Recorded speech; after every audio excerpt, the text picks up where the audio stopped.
The recorded history of Iceland began with the settlement by Viking explorers and the people they enslaved from the east, particularly Norway and the British Isles, in the late 9th century. Iceland was still uninhabited long after the rest of Western Europe had been settled. Recorded settlement has conventionally been dated back to 874, although archaeological evidence indicates Gaelic monks from Ireland, known as papar according to sagas, had settled Iceland before that date. The land was settled quickly, mainly by Norwegians who may have been fleeing conflict or seeking new land to farm. By 930, the chieftains had established a form of governance, the Althing, making it one of the world's oldest parliaments. Towards the end of the 10th century, Christianity came to Iceland through the influence of the Norwegian king Olaf Tryggvason. During this time, Iceland remained independent, a period known as the Old Commonwealth, and Icelandic historians began to document the nation's history in books referred to as sagas of Icelanders. In the early 13th century, the internal conflict known as the Age of the Sturlungs weakened Iceland, which eventually became subjugated to Norway through the Old Covenant, effectively ending the Commonwealth. Norway, in turn, was united with Sweden and then Denmark.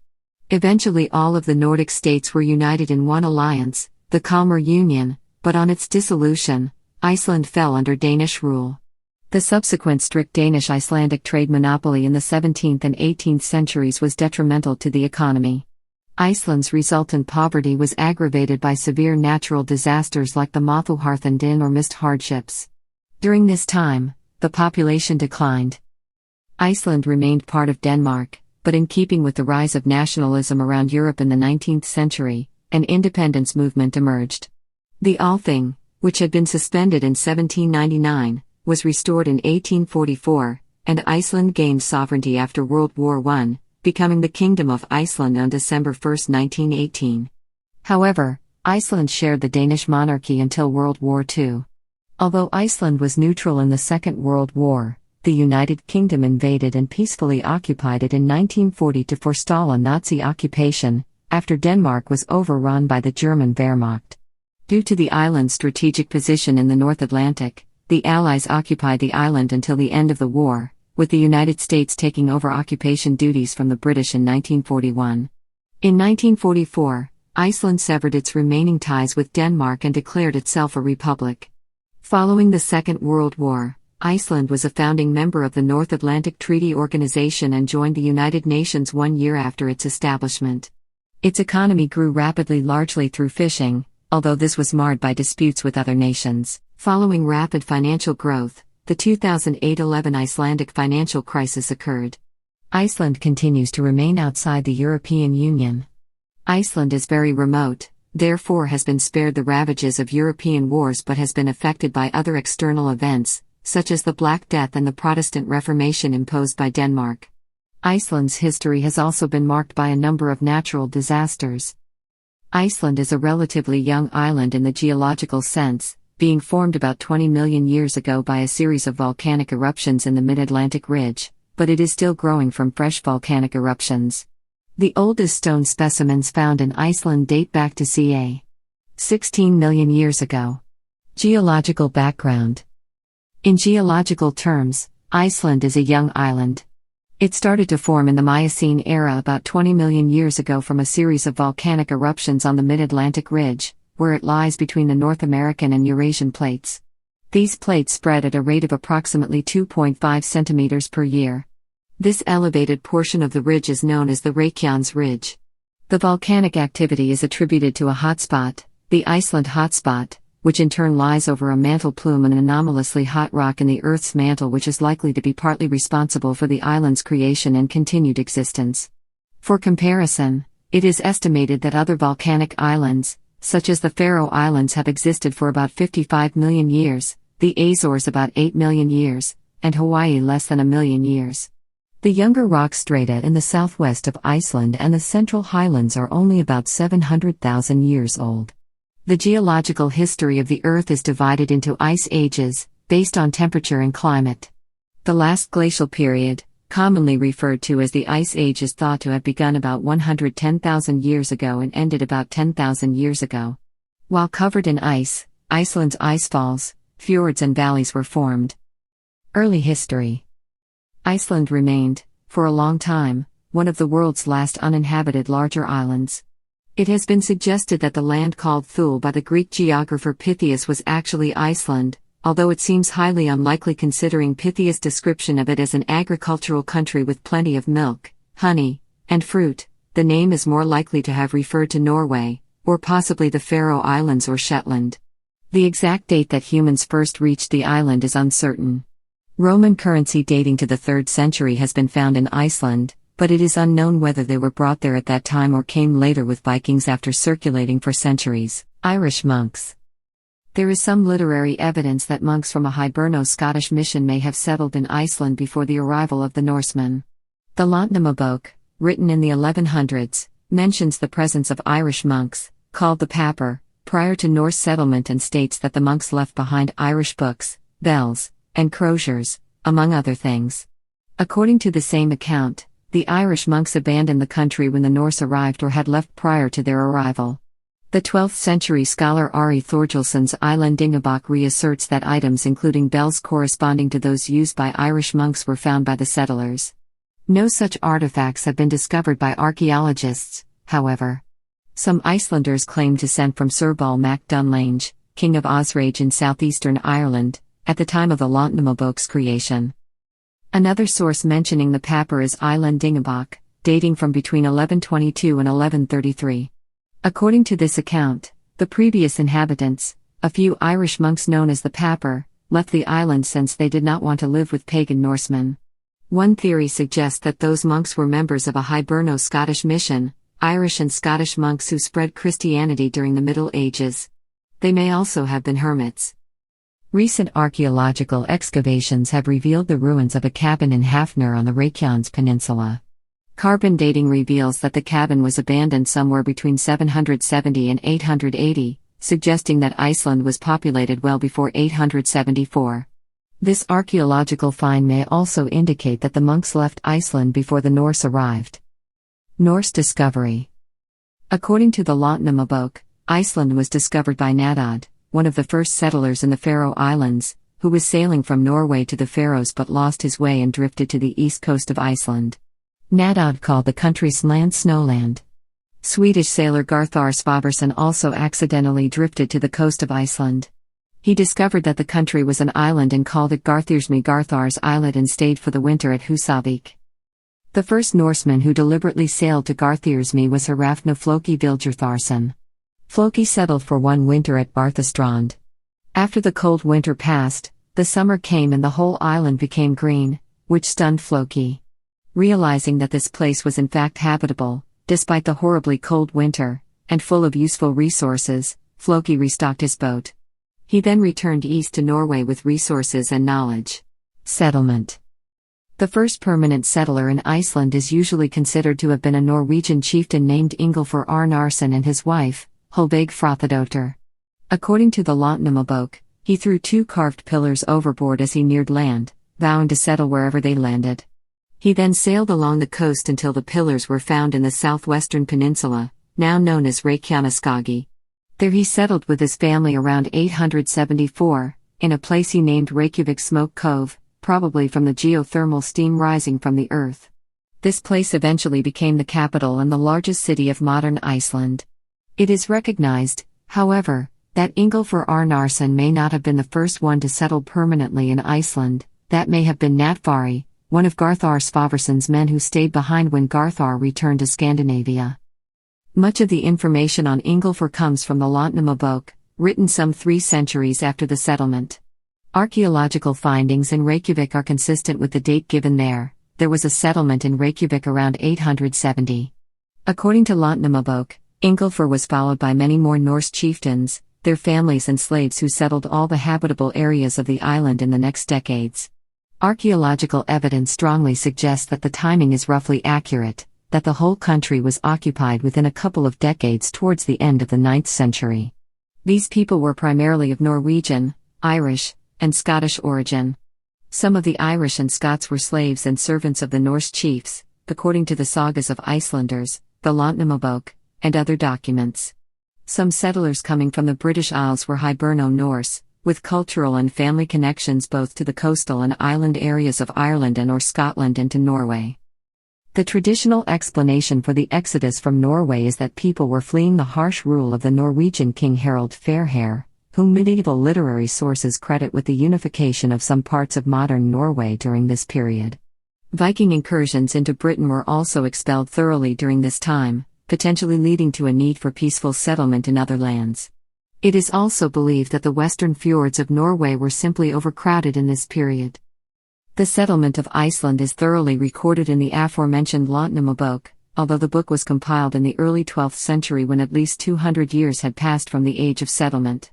Ari Thorgilsson's Icelandingabók is generally considered more reliable as a source and is probably somewhat older, but it is far less thorough.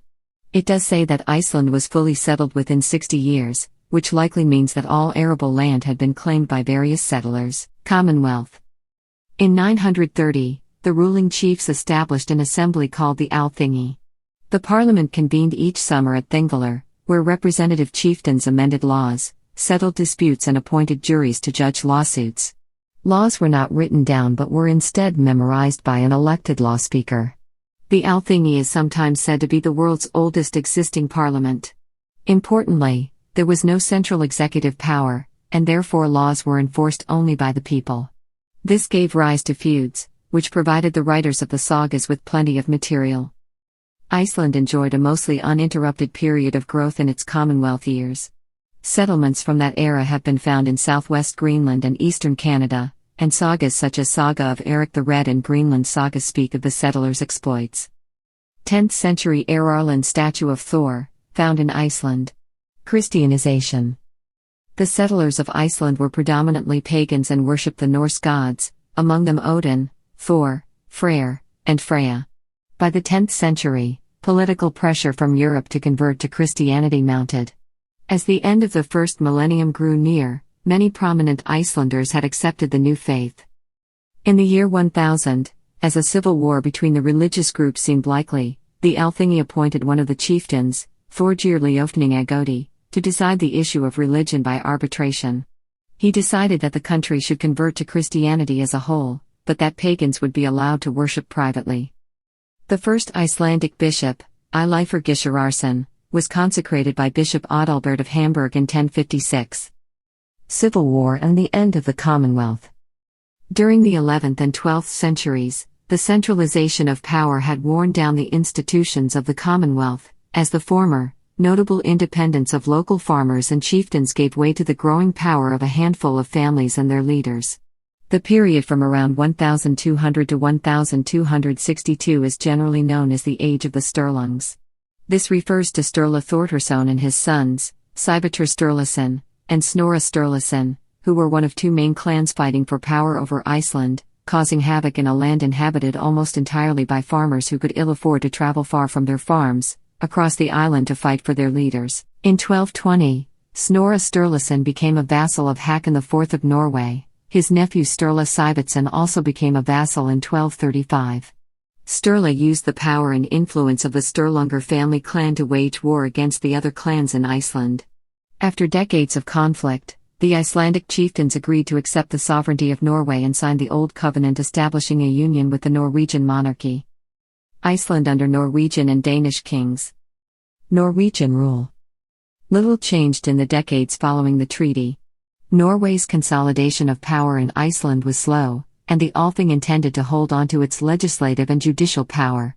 Nonetheless, the Christian clergy had unique opportunities to accumulate wealth via the tithe, and power gradually shifted to ecclesiastical authorities as Iceland's two bishops in Skalholt and Hólar acquired land at the expense of the old chieftains.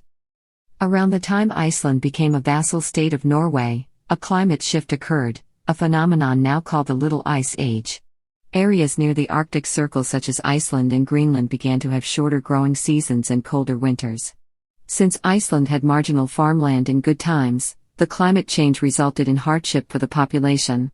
A serfdom-like institution called the Vestirban developed, in which peasants were bound to landowners for a year at a time.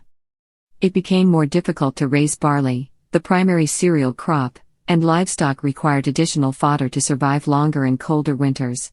Icelanders began to trade for grain from continental Europe, which was an expensive proposition. Church fast days increased demand for dried codfish, which was easily caught and prepared for export, and the cod trade became an important part of the economy. Kalmar Union.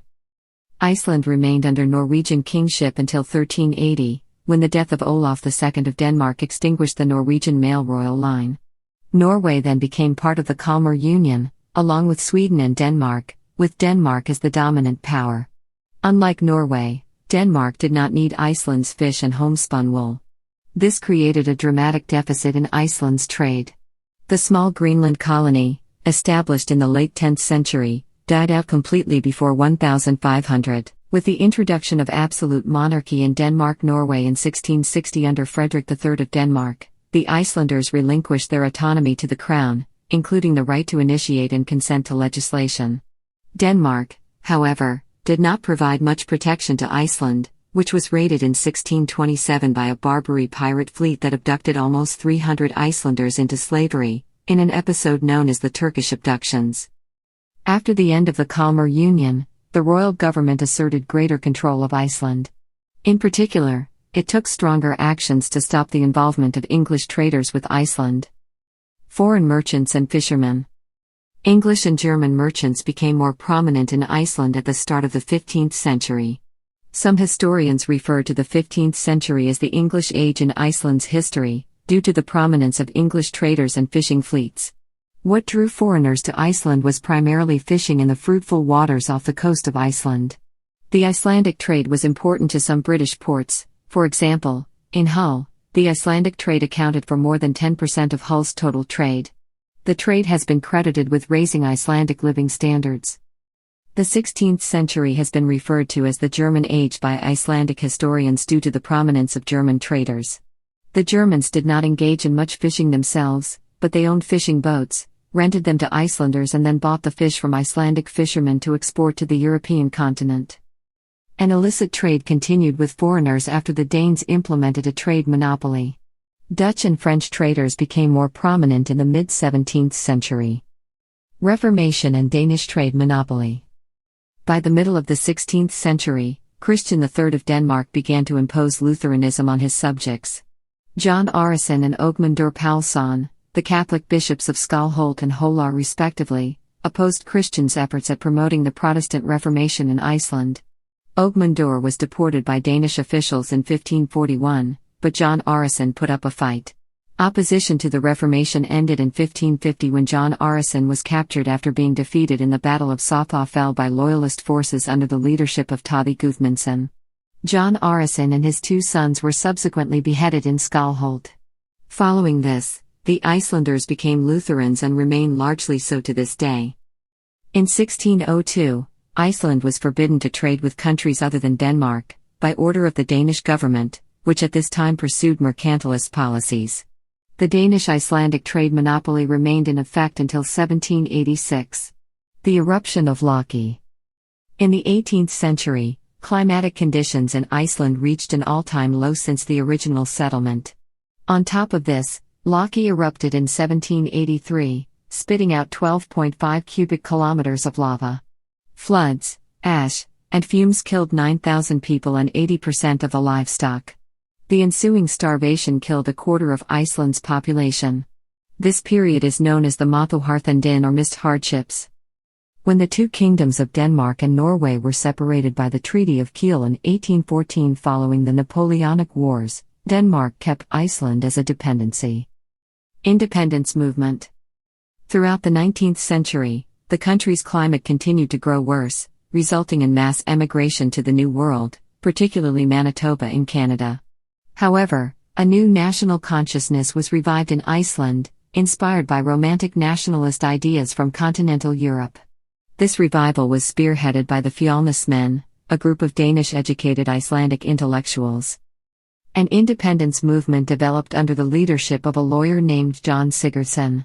In 1843, a new Althing was founded as a consultative assembly. It claimed continuity with the Althing of the Icelandic Commonwealth, which had remained for centuries as a judicial body and had been abolished in 1800. Home rule and sovereignty. In 1874, 1,000 years after the first acknowledged settlement, Denmark granted Iceland a constitution and home rule, which again was expanded in 1904. The constitution was revised in 1903, and a minister for Icelandic affairs, residing in Reykjavik, was made responsible to the Althing, the first of whom was Hannes of Stein. The Act of Union, a December 1, 1918, agreement with Denmark, recognized Iceland as a fully sovereign state. The Kingdom of Iceland joined with Denmark in a personal union with the Danish king. Iceland established its own flag. Denmark was to represent its foreign affairs and defense interests. Iceland had no military or naval forces, and Denmark was to give notice to other countries that it was permanently neutral. The act would be up for revision in 1940 and could be revoked 3 years later if agreement was not reached. By the 1930s, the consensus in Iceland was to seek complete independence by 1944 at the latest. World War I. In the quarter of a century preceding the war, Iceland had prospered. However, Iceland became more isolated during World War I and suffered a significant decline in living standards. The treasury became highly indebted, and there was a shortage of food and fears over an imminent famine. Iceland was part of neutral Denmark during the war. Icelanders were, in general, sympathetic to the cause of the Allies.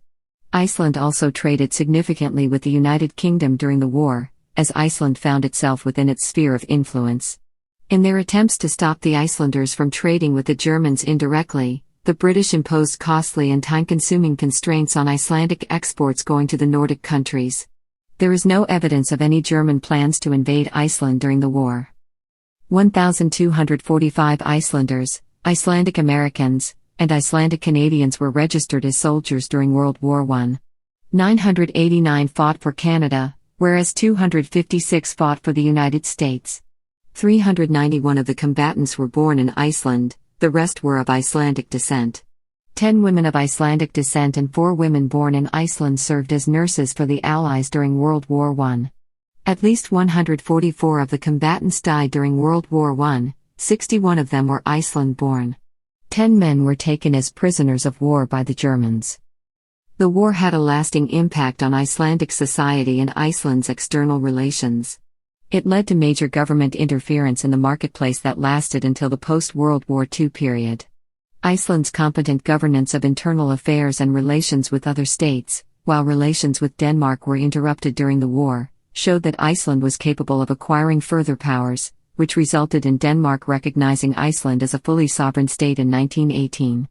It has been argued that the thirst for news of the war helped Morgun Blaðið to gain a dominant position among Icelandic newspapers. The Great Depression. Icelandic post-World War I prosperity came to an end with the outbreak of the Great Depression, a severe worldwide economic crash. The depression hit Iceland hard as the value of exports plummeted. The total value of Icelandic exports fell from 74 million kroner in 1929 to 48 million kroner in 1932, and did not rise again to the pre-1930 level until after 1939. Government interference in the economy increased, imports were regulated, trade with foreign currency was monopolized by state-owned banks, and loan capital was largely distributed by state-regulated funds.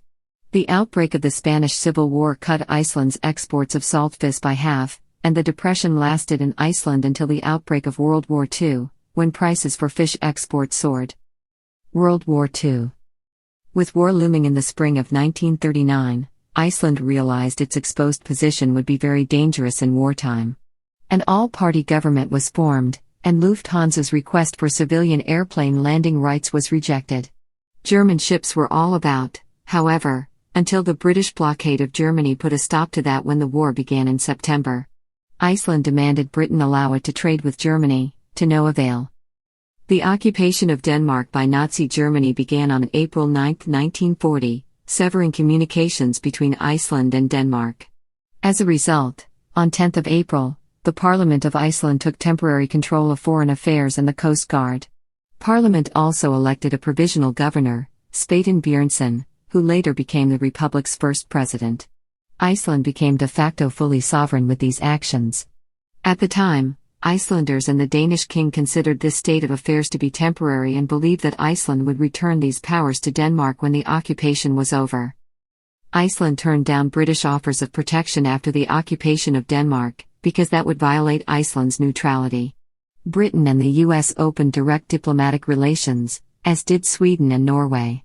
The German takeover of Norway left Iceland highly exposed. Britain decided it could not risk a German takeover of Iceland. On May 10, 1940, British military forces began an invasion of Iceland when they sailed into Reykjavik harbour in Operation Fork. There was no resistance, but the government protested against what it called a flagrant violation of Icelandic neutrality, though Prime Minister Hermann Jónasson called on Icelanders to treat the British troops with politeness, as if they were guests. They behaved accordingly, and there were no mishaps. The occupation of Iceland lasted throughout the war. At the peak, the British had 25,000 troops stationed in Iceland, all but eliminating unemployment in the Reykjavik area and other strategically important places. In July 1941, responsibility for Iceland's occupation and defense passed to the United States under a U.S.-Icelandic agreement which included a provision that the U.S. recognize Iceland's absolute independence. The British were replaced by up to 40,000 Americans, who outnumbered all adult Icelandic men. Approximately 159 Icelanders' lives have been confirmed to have been lost in World War II hostilities. Most were killed on cargo and fishing vessels sunk by German aircraft, U-boats or mines. An additional 70 Icelanders died at sea, but it has not been confirmed whether they lost their lives as a result of hostilities. The occupation of Iceland by the British and the Americans proved to be an economic boom, as the occupiers injected money into the Icelandic economy and launched various projects. This eradicated unemployment in Iceland and raised wages considerably. According to one study, by the end of World War II, Iceland had been transformed from one of Europe's poorest countries to one of the world's wealthiest. Republic of Iceland. Founding of the Republic. On December 31, 1943, the Act of Union agreement expired after 25 years. Beginning on May 20, 1944, Icelanders voted in a 4-day plebiscite on whether to terminate the personal union with the King of Denmark and establish a republic. The vote was 97% in favor of ending the Union and 95% in favor of the new Republican Constitution. Iceland became an independent republic on June 17, 1944, with Sveinbjörn Björnsson as its first president. Denmark was still occupied by Germany at the time. Danish King Christian X sent a message of congratulations to the Icelandic people. Iceland had prospered during the course of the war, amassing considerable currency reserves in foreign banks. In addition to this, the country received the most martial aid per capita of any European country in the immediate post-war years. The new Republican government, led by an unlikely three-party majority cabinet made up of conservatives, social democrats, and socialists, decided to put the funds into a general renovation of the fishing fleet, the building of fish processing facilities, the construction of a cement and fertilizer factory, and a general modernization of agriculture. These actions were aimed at keeping Icelanders' standard of living as high as it had become during the prosperous war years. The government's fiscal policy was strictly Keynesian, and their aim was to create the necessary industrial infrastructure for a prosperous developed country. It was considered essential to keep unemployment down and to protect the export fishing industry through currency manipulation and other means. Because of the country's dependence both on reliable fish catches and foreign demand for fish products, Iceland's economy remained unstable well into the 1990s, when the country's economy was greatly diversified. NATO membership, U.S. Defense Agreement, and the Cold War. In October 1946, the Icelandic and United States governments agreed to terminate U.S. responsibility for the defense of Iceland, but the United States retained certain rights at Keflavik, such as the right to re-establish a military presence there, should war threaten. Iceland became a charter member of the North Atlantic Treaty Organization on March 30, 1949, with the reservation that it would never take part in offensive action against another nation. The membership came amid an anti-NATO riot in Iceland. After the outbreak of the Korean War in 1950, and pursuant to the request of NATO military authorities, the United States and Iceland agreed that the United States should again take responsibility for Iceland's defense. This agreement, signed on May 5, 1951, was the authority for the controversial U.S. military presence in Iceland, which remained until 2006. The U.S. base served as a hub for transports and communications to Europe, a key chain in the Gig Gap, a monitor of Soviet submarine activity, and a linchpin in the early warning system for incoming Soviet attacks and interceptor of Soviet reconnaissance bombers. Although U.S. forces no longer maintain a military presence in Iceland, the U.S. still assumes responsibility over the country's defense through NATO. Iceland has retained strong ties to the other Nordic countries. As a consequence, Norway, Denmark, Germany, and other European nations have increased their defense and rescue cooperation with Iceland since the withdrawal of U.S. forces. According to a 2018 study in the Scandinavian Journal of History, Iceland benefited massively from its relationship with the United States during the Cold War. The United States provided extensive economic patronage, advocated on Iceland's behalf in international organizations, allowed Iceland to violate the rules of international organizations, and helped Iceland to victory in the Cod Wars. Despite this, the relationship with the United States was contentious in Icelandic domestic politics, leading some scholars to describe Iceland as a rebellious ally and reluctant ally. Iceland repeatedly threatened to leave NATO or cancel the U.S. defense agreement during the Cold War, which is one reason why the United States went to great lengths to please the Icelanders. Cod Wars. The Cod Wars were a series of militarized interstate disputes between Iceland and the United Kingdom from the 1950s to the mid-1970s. The Proto-Cod War revolved around Iceland's extension of its fishery limits from 3 to 4 nautical miles. The First Cod War was fought over Iceland's extension from 4 to 12 nautical miles. The Second Cod War occurred when Iceland extended the limits to 50 miles. The Third Cod War was fought over Iceland's extension of its fishery limits to 200 miles. Icelandic patrol ships and British trawlers clashed in all 4 Cod Wars. The Royal Navy was sent to the contested waters in the last 3 Cod Wars, leading to highly publicized clashes. During these disputes, Iceland threatened closure of the U.S. base at Keflavik, and the withdrawal of its NATO membership. Due to Iceland's strategic importance during the Cold War, it was important for the U.S. and NATO to maintain the base on Icelandic soil and to keep Iceland as a member of NATO. While the Icelandic government did follow through on its threat to break off diplomatic relations with the UK during the Third Cod War, it never went through on its threats to close the U.S. base or to withdraw from NATO. It is rare for militarized interstate disputes of this magnitude and intensity to occur between two democracies with as close economic, cultural, and institutional ties as Iceland and the UK. EEA membership and economic reform. In 1991, the Independence Party, led by Davíð Oddsson, formed a coalition government with the Social Democrats. This government set in motion market liberalization policies, privatizing a number of state-owned companies. Iceland then became a member of the European Economic Area in 1994. Economic stability increased and previously chronic inflation was drastically reduced. In 1995, the Independence Party formed a coalition government with the Progressive Party. This government continued with free market policies, privatizing 2 commercial banks and the state-owned telecom Landsíminn. Corporate income tax was reduced to 18%, inheritance tax was greatly reduced, and the net wealth tax was abolished. A system of individual transferable quotas in the Icelandic fisheries, first introduced in the late 1970s, was further developed. The coalition government remained in power through elections in 1999 and 2003. In 2004, Davíð Oddsson stepped down as prime minister after 13 years in office.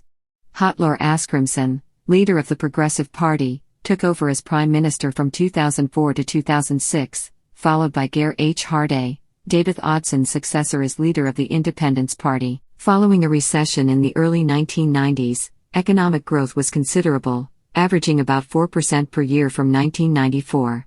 The governments of the 1990s and 2000s adhered to a staunch but domestically controversial pro-US foreign policy, lending nominal support to the NATO action in the Kosovo War and signing up as a member of the Coalition of the Willing during the 2003 invasion of Iraq. In March 2006, the United States announced that it intended to withdraw the greater part of the Icelandic Defense Force. On August 12, 2006, the last 4 F-15s left Icelandic airspace.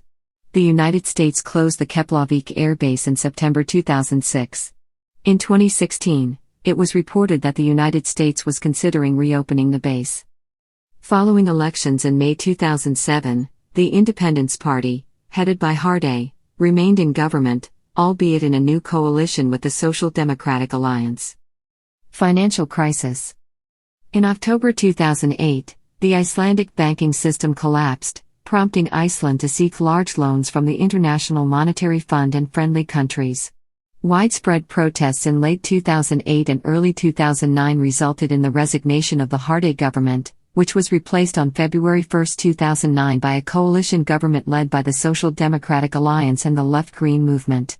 Social Democrat Minister Joanna Sigurðardóttir was appointed Prime Minister, becoming the world's first openly homosexual head of government of the modern era. Elections took place in April 2009, and a continuing coalition government consisting of the Social Democrats and the Left Green Movement was established in May 2009. The financial crisis gave rise to the Icesave dispute, where Iceland on the one hand and the United Kingdom and Netherlands on the other disputed whether Iceland was obligated to repay British and Dutch depositors who lost their savings when Icesave collapsed. The crisis resulted in the greatest migration from Iceland since 1887, with a net exodus of 5,000 people in 2009.